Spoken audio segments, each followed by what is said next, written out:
This is the Worship Drummer vlog, and I just crossed into Lewiston, New York. We're here because Lauren Daigle is in town, and we're gonna meet up with their drummer Jared, as well as percussionist Javier. Hey man, how's it going? Hey, Did you get some? Yeah, I have one. This is Jon. Hey, what's up, man? How you doing? Good to see you, bro. We're gonna have some interviews, gonna have some cool stuff coming, and so it's gonna be a good one, so hang tight.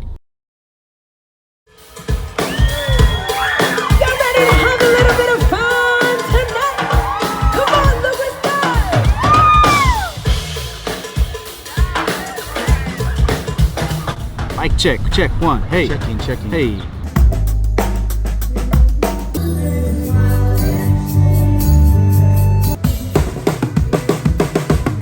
Not gonna speak much louder than this.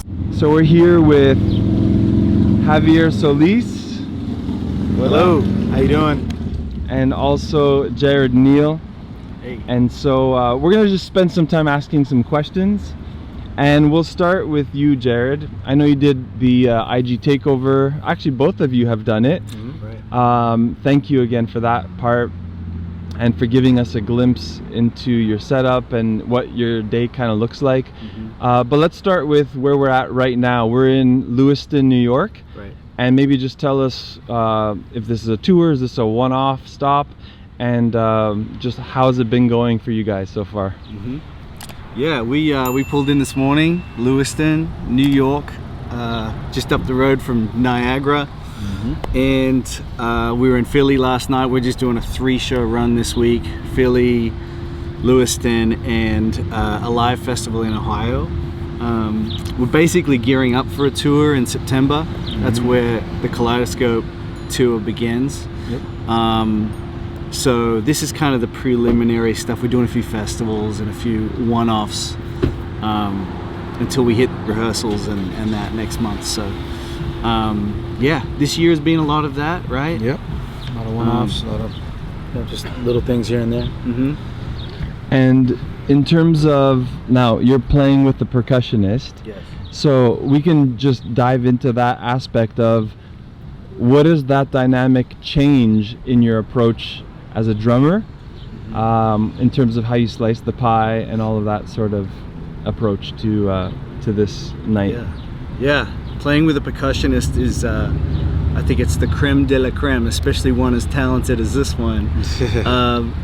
Quite often as drummers, we don't have that luxury of having someone fill certain pockets and gaps in the rhythmic texture of the music. So it's been a real treat getting to kind of explore that with Javs. And I think musically, you know, Lauren's music lends itself to that, leaning a little R&B soul. Means there's plenty of room to explore, but also incorporating that into a worship context has been really, really fun.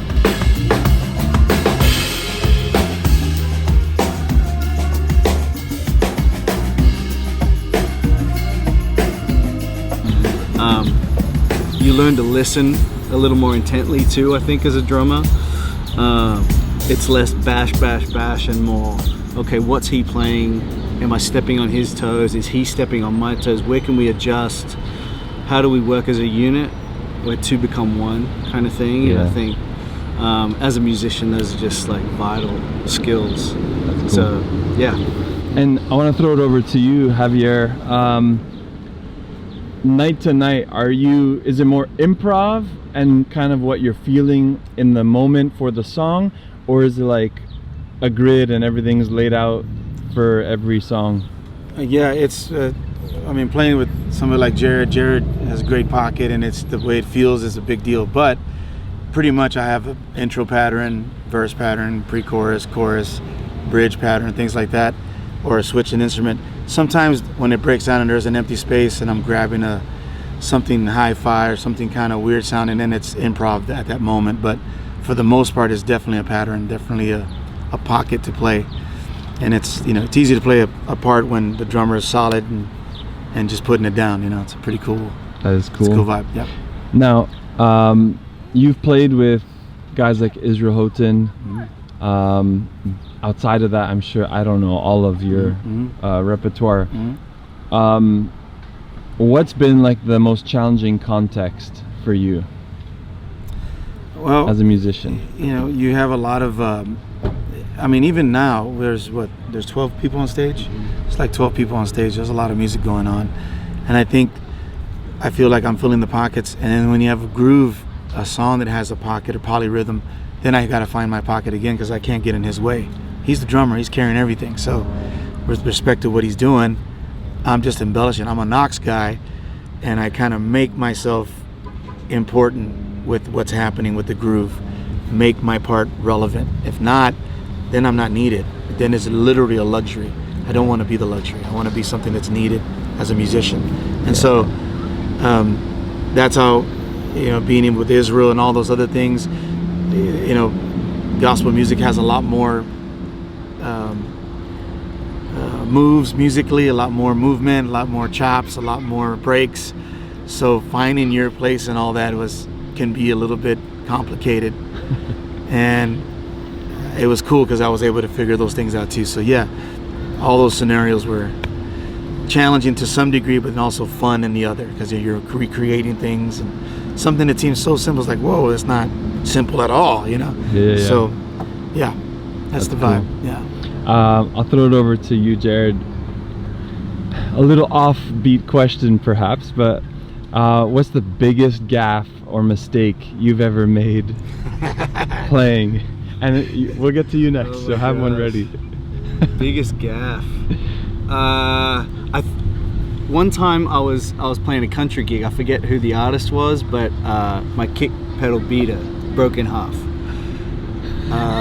and I had to use a floor tom as my kick drum. Man. Like hit it with the stick. Yeah. Like that was the fastest first thing that came to mind. All right, I've got no backup pedal right now. I don't know how to get out of this. I'm just gonna pretend this drum over here is my kick drum. And I at least got through the end of that song, and then some other drummer came running over with a pedal going, there you go, buddy. Wow. Saved the day. But yeah, that's, you know, we all drop sticks too. I've done that from time to time. That's normal. But typically I can you know, massage my way through that before I pick up another one. Nice. Yeah. All right, Javier, over to you. I can't remember. I'm not gonna say who it was with, but it was one time. It was a kind of a complicated rhythm, and I could not find where I needed to be. So I just started playing like 2/4, and I remember all the eyes went, and I was just like owning it all the way, completely trashing that part of my. It was terrible. And that was a bad gash. Everybody, after that song, I was like so sad, so glad it was over, because I ruined it for everybody. Even the singer's like, my God, this guy. I couldn't find it. It was crazy. You couldn't recover. Yeah, I couldn't recover. I was like, 1, 2. I just couldn't. I was done. Man, it happens, right? Yeah, it happens, man. And any encouragement for some musicians watching this that they're hard on themselves when they make mistakes and kind of like just get totally sidetracked for the rest of the night? Yeah, I would say, you know, I think you're gonna make those. It's all mental error. It's not a technique error. It's not an ability error, because you wouldn't be there if you didn't have That's that. right. So it's always a mental error. There's always a lot of things going on in our minds too, other than just music. But you'll be all right. You'll get through it and just kill it. Yeah. Let's go. Jared, how about you? Yeah, mistakes are inevitable.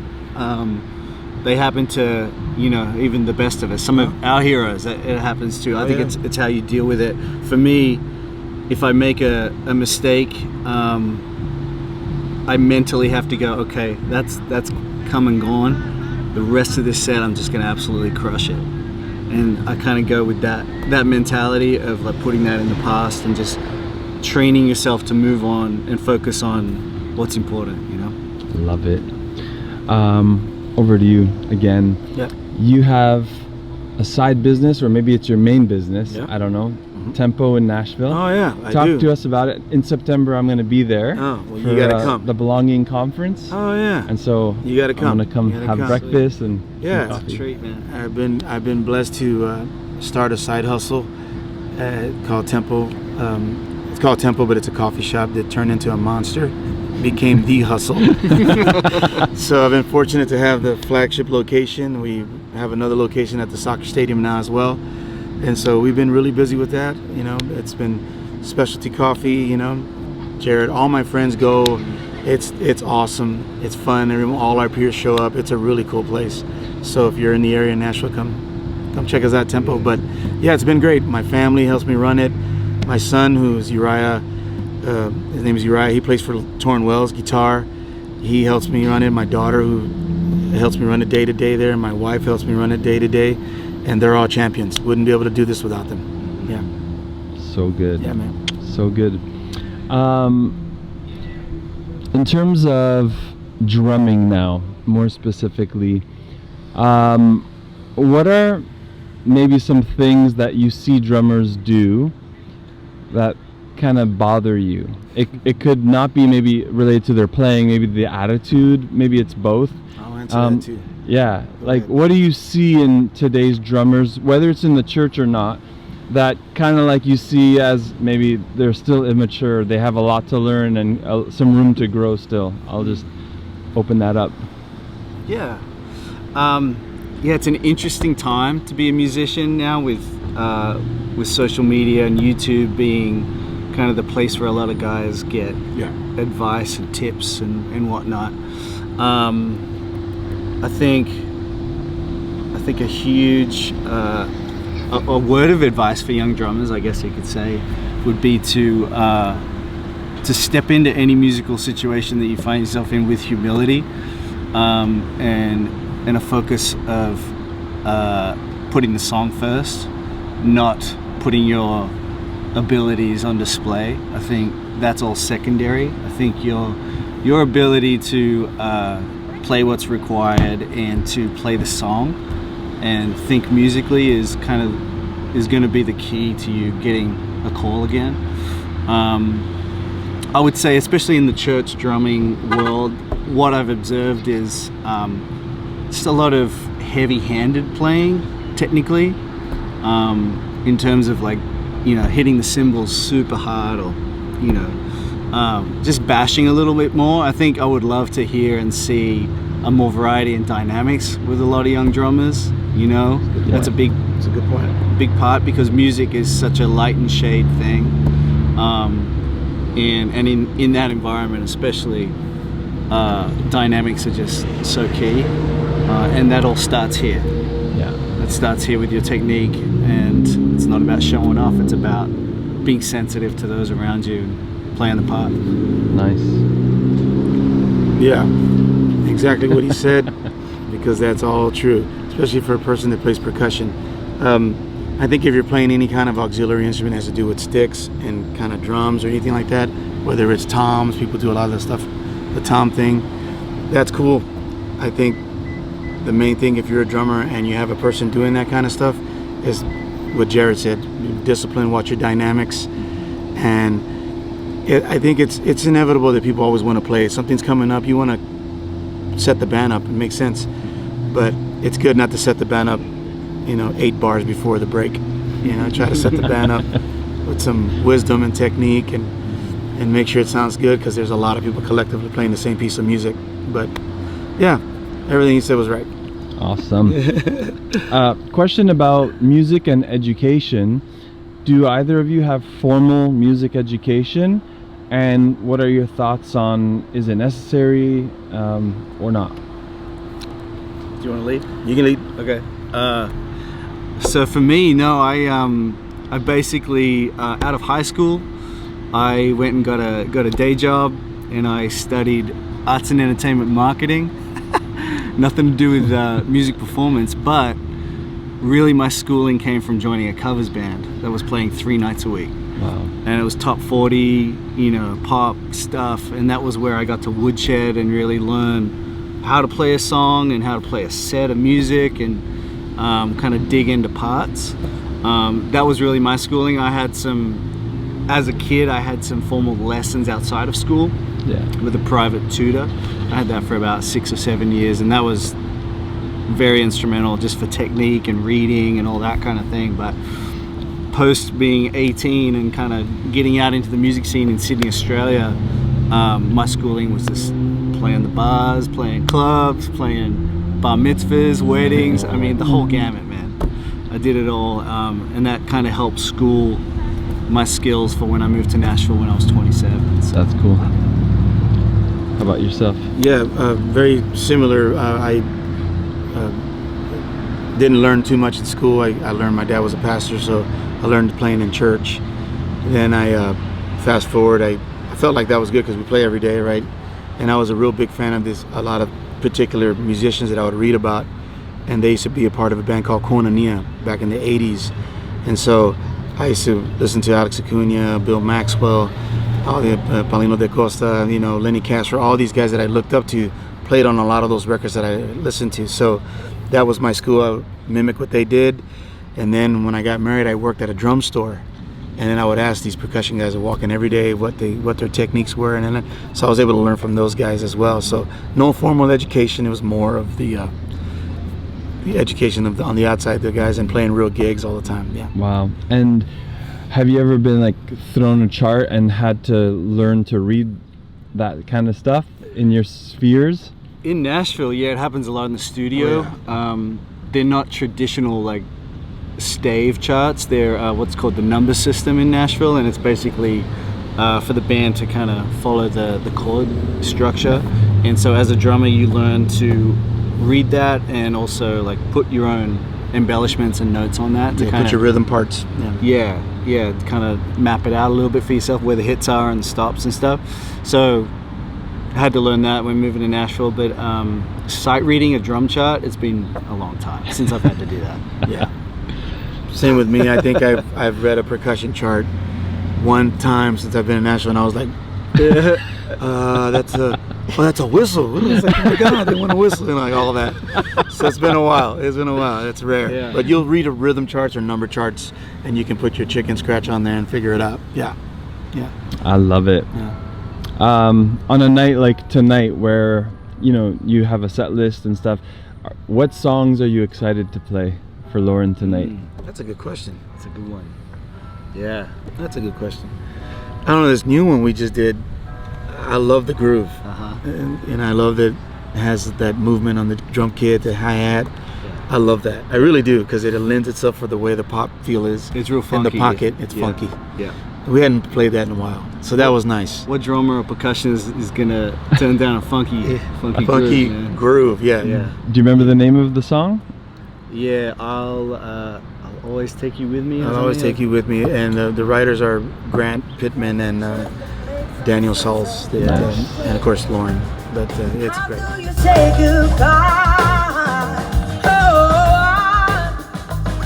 when my heart says I need you, wanna be lonely in me. Oh, wanna be. It's a great tune. Ego is always fun. Ego's fun. This song is called Ego. Stuck inside the game, or just trying to find a place. Then racing with my ego. Lord knows it all feels so hollow. Any of the new records, we have fun with the new. We have fun with Rolling Stone and all the. There's a lot of music up there that we have fun with. Yeah. It's a fun. I hate to call it a gig because it sounds like it's just something. Yeah, it's good, but it's a fun team to be a part of. But musically, it's really a lot of fun. That's cool. Correct me if I'm wrong. I remember there was another guy who was like playing samples. He was just here. Yeah, That's Daniel Sauls. Daniel. Okay. So what is that introduced to the music? Because is there like percussive stuff, drum stuff, or so that's what He'll do loops manually. He doesn't press a button and then it plays. He's really a very talented guy. Great drummer too. Yeah, and then he'll do some percussion here and there. He also does strings. So we don't have an auxiliary keyboard player. We have an auxiliary guy that does strings. It's amazing what he does with that thing. Wow. He's really bad to the bone. And was that something that existed outside of what he's doing? That he just said, "Oh, I'm going to do this," or was it like just You were there.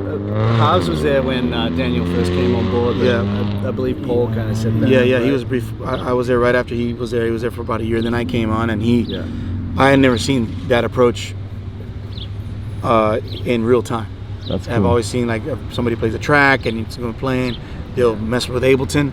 But for this guy to be like doing stuff on the fly, scratching, doing DJ, and then it's pretty cool.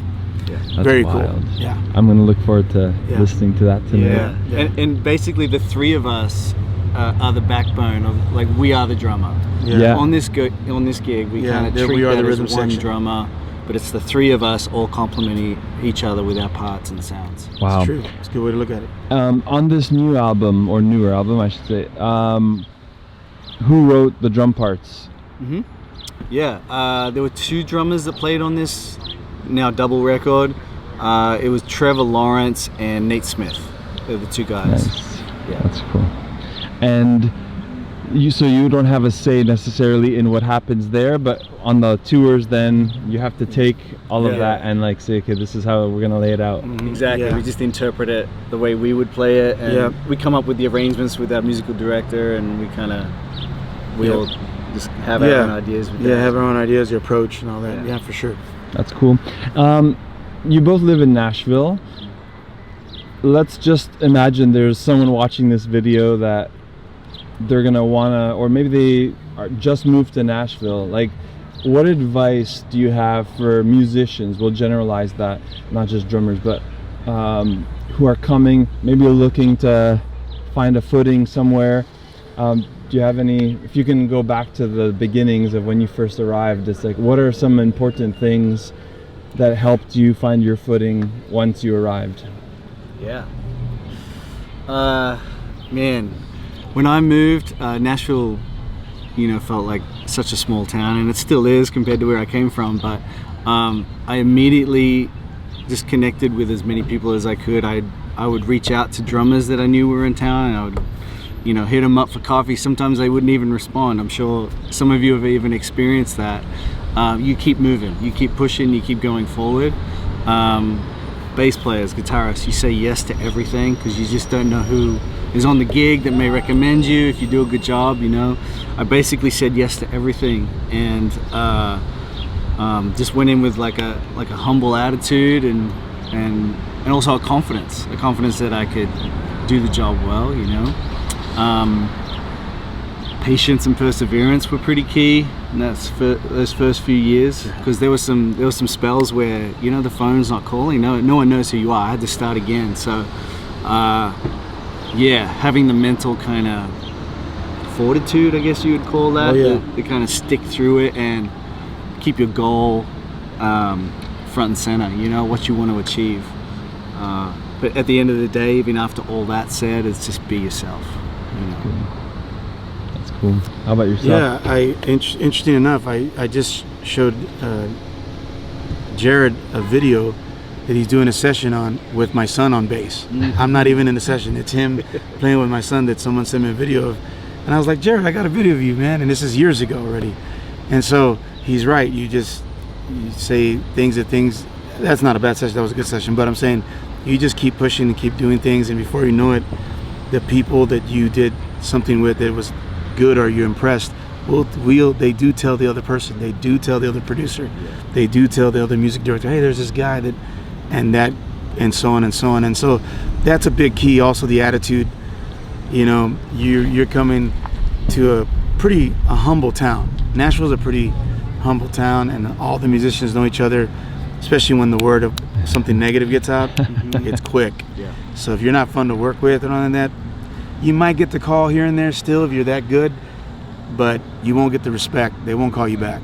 So be humble, be gracious, and it'll accept you with open arms. Yeah. Very cool. Yeah. On that same vein, being Christians, followers of Jesus, how much of it is character versus ability, like getting the gig, getting the call? Can you separate them, or is it like you need both? Yeah, I would say both. Yeah, it's almost like two sides of the coin, really. Yeah. more important than ability is probably character. Oh, yeah. Especially if you are on the road and you're traveling with people, that in those scenarios, character is for sure a little more important. But man, first you got to be good. You got to be competent on your instrument, you know, to keep getting work. But yeah, the biggest tip I have for sure is working on yourself and your character, all those qualities that, you know, come with being a follower of Jesus, right? We want to be more like Christ. So those things lead before ability for sure. Very cool. Anything to add? We good. Dead on. You're both on this tour, and both, I'm assuming, have spouses, families that you love and care about. Oh, yeah. How do you balance what you do versus your family and life? And I assume there's always going to be a tension. How does that look like on the day-to-day for you guys to keep your marriage healthy? You know, be a father, be a husband. Just curious on that one. Well, you know, that's a very it seems like a simple question, but it's very gargantua question. Because, you know, we become masters of juggling, right? And the bigger of the portion of the juggling is your family. That surpasses everything. And I think the biggest deal for us creative people, we have a problem with priority. And priority should always be the family, always be your wife, always be your kids. But sometimes your talent, because you put so much passion, devotion, and time into it, it literally starts to just take over everything in your life. So you have to take a step back and realize that that is not it all, right? Everything's about the family. That's how God intended it to be. Take care of your wife, take care of your kids, put them first. And I think that figuring out that balance is tricky, but you can do it. I've done it for many years. Every once in a while I topple over, it's reversed. And I, you know, humbly regret those things because that's not healthy. But I say that, you know, I've learned so many things about the fact that I have a great wife and amazing kids that I feel like, even now I still feel like, oh, I'm still trying to find that balance because we have a coffee shop now. We have I see them out of town, hey, you know, all these things. But we still got to figure out that they deserve priority. And that's how God intended it to be, you know, so it's not. And, you know, my parents, they're priority to each other, so I've been good examples I've had in my life, my parents. So, you know, it's definitely a balancing act. Church, everything about it is a balancing act, especially those that travel. Yeah. You get into town, first thing you want to do is not go to church. First thing you do is see your family, be with your wife and your kids. But you got to make time to go to church too at some point and do all those things and have a nice balance. So it's always a tricky thing, but we do figure out a way to manage it, you know. It's good. Yeah. How about yourself? To piggyback off Halves, that was great. I think just staying present with your family, even while you're away, goes a long way. Checking in, you know, being present with your kids. I'm thankful for this, for FaceTime. Yeah. It's true. To be able to connect at some point every day has always been a good thing. I'm also thankful. Nashville's style of touring is weekend typically, or like you go out for 2, 3, 4 shows and then you're back home for 3 days, and that creates a healthier balance too. Not other you know, the other major music cities like LA and New York and Austin and whatnot don't typically subscribe to that model, but for some reason Nashville, that's just like the touring model, at least in country music and you know, Christian music and whatnot. So that helps us to balance. No question. Because we work in the studio at home. Mm-hmm. We have coffee shops. I mean, you're spinning plates. Yeah. We're raising kids. It can all be done. It seems overwhelming at times, but it can be done if you just take it a day at a time. And His mercies are new every morning. Yeah, that's right. There we go. And we married some jewels. Yeah, that's We it. married some really precious people. Behind every solid drummer is a solid wife. No question. That's true. No question. Facts. The Good. best. Yep. Well, let's land the plane on this last one. Best advice you've got for church drummers? One piece, could be one sentence, but your best advice for church drummers? What you think? Church musicians. Let's broaden it. It's a good question. Yeah, It's a good. I've got two little snippets. Is probably sensitivity to the Holy Spirit, and the other one is less is more.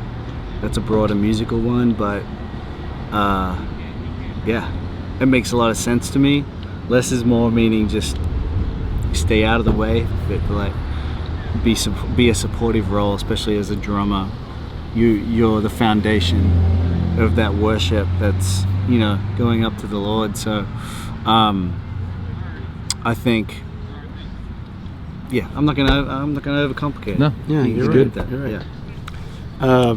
Yeah, I think the same thing what he said. I think less is more, as well as, you know, read the room. You know, worship leader, who's in charge. You know, you're in charge of the groove and stuff like that, but also support them and what they're doing and what they want to bring across to the, not only the people but also the team. Yeah, be a team player for sure.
We got some on the other side.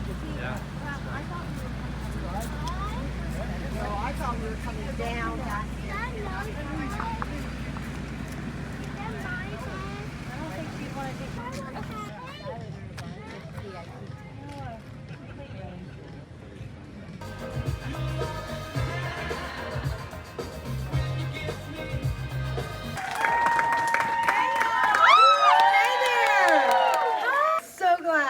This is my first time to Art Park, first time to Lewiston, and my first time seeing Niagara Falls. I had to go see it today. My first time. I literally have been to Africa and I have seen Victoria Falls, but I have not seen our own Niagara Falls. I don't think that it's a long, like, we have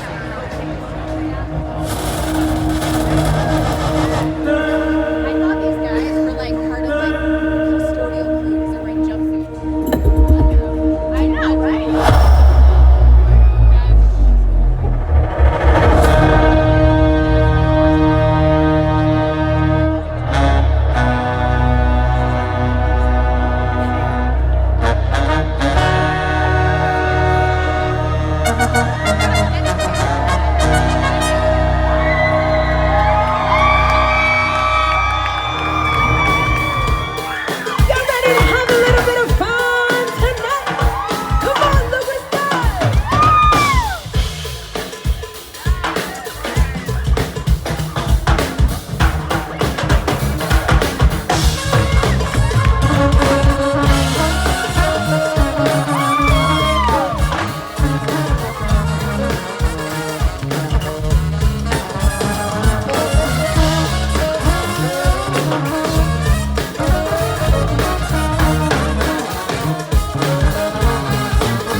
How is it feeling? It ain't too hot anymore. Y'all want to sing with me tonight? I can see y'all like to move. Come on, sing this with me. Here we go. 1, 2. Look up, my child.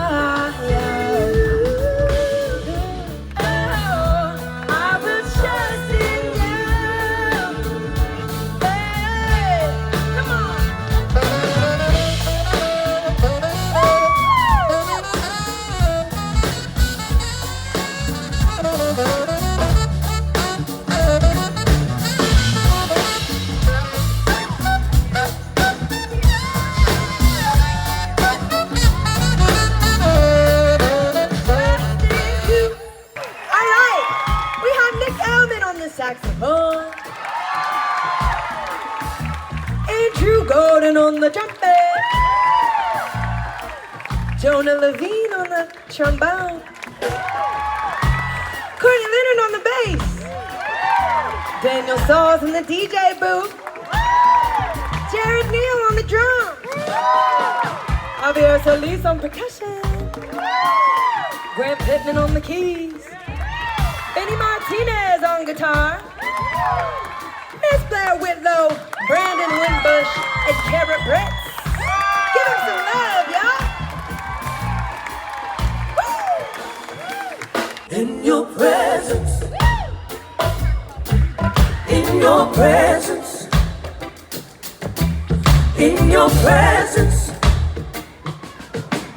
in your presence, your love is all we need.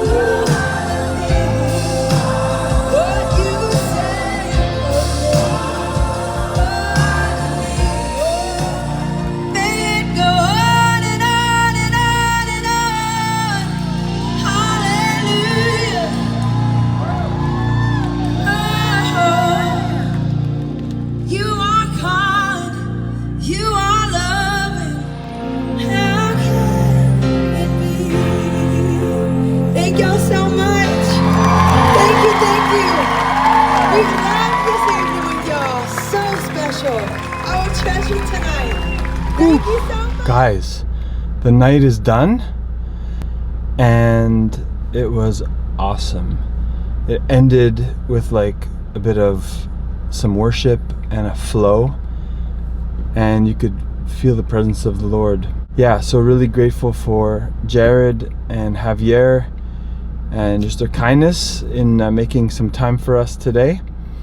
And I hope you've enjoyed this vlog heading on out from Lewiston. Let me just show you the traffic here if I can do that. Turn this around. And doesn't look like we're going anywhere anytime soon. So, over and out.